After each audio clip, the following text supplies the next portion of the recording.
Isa ang Brunei sa pinakamaunlad na bansa sa buong mundo. At samahan niyo ako upang tuklasin kung ano ang kultura ng bansang ito. Place of Peace, ganyan kung ilarawan ang Brunei Darussalam. Isang tahimik, mapayapat, mayamang bansa na matatagpuan sa Timog Silangang Asya. Isang Brunei sa pinakamaliit na bansa sa buong mundo, mayroon lamang itong total area na 5,765 square kilometer at ang populasyon ay mahigit 400,000 lamang. Malay ang pambansang wika pero pangkaraniwan din ang wikang Ingles. At kung estado ng ekonomiya naman ang pagbabasihan, isa sila sa may pinakamalago sa buong mundo at ang pangunahing produkto, langis at gasolina. At dahil sa dekalidad na antas ng pamumuhay at maasang benepisyo tulad ng pangkalusugan, pang-edukasyon, pabahay at kawalan ng income tax, maraming Pilipino ang piniling manirahan at maghanap buhay sa Brunei. Ngunit sa kabila nito, hindi pa rin maiwasan ng mga OFW ang mga suliranin. Pero patuloy namang nangingibabaw ang pagtutulungan. Recently lang po sir, may nasunugan kami last month. There are 28 families. Pilipino po yun, OFW po. Nawala ng bahay, mga damit, lahat kasi nasunugan. Ang ginawa po namin, mayroon kaming group chat. So yung group chat po namin, actually intended for the 30 group that one. Pero ginawa namin ng bayanihan o malasakit group. Then marami naman nagre-response. Then Sabihin kung may mga kalamidad, kung may mga problema, agad-agad nagtutulungan kayo. Opo sir, opo sir. So dito, nagpapasalamat din ako.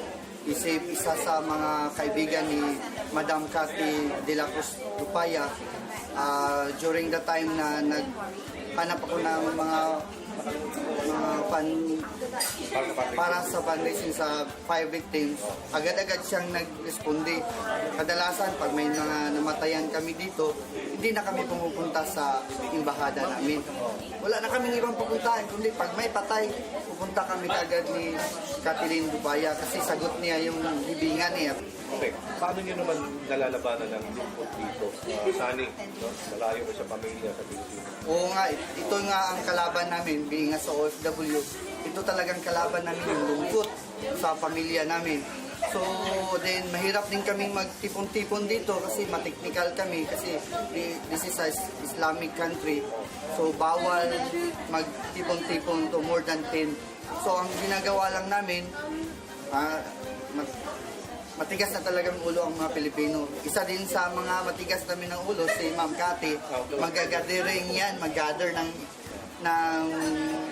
celebration namin dito. So, happy naman din kami. In one way or another, na kalimutan namin yung lungkot at pag-ulila sa pamilya po. Yun yung konting gathering para maibsan yung lungkot. Kaya kayo dito sa... Yes, sir.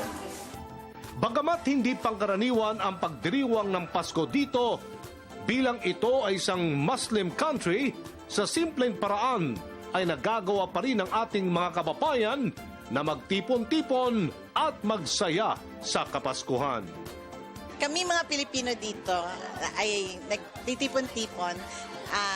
Every Sunday, meron sila sa church. Okay, after the Mass, meron kami small gathering. Pero mostly during Christmas holidays or Pasko, ini-invite ng church. Lalo na ako, member ako ng church community, yung sa Parish Council.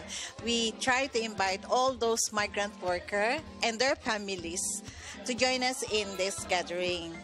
Every year, every Christmas Day. Gaano masaya pa rin ang Pasko? Masaya pa rin ang Pasko. Andun pa rin yung spirit of Christmas. Nasa sayo ang spirit of Christmas. Nasa ating puso. Nasa ating kung how you celebrate Christmas.